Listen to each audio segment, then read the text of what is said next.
Isang buwan, lobster na naman. Matumbong puti akin yan, tatago ko yan. Sa amo ko yan. Yung Yung mga puti.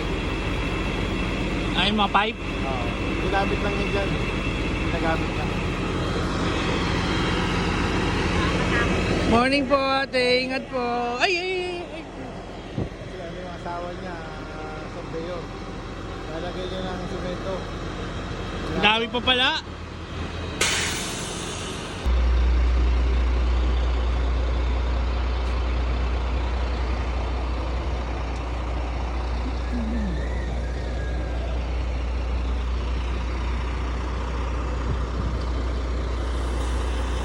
Tagal ka na dyan. Dapat kasi yung mga ganung trabaho, sir, may rotation.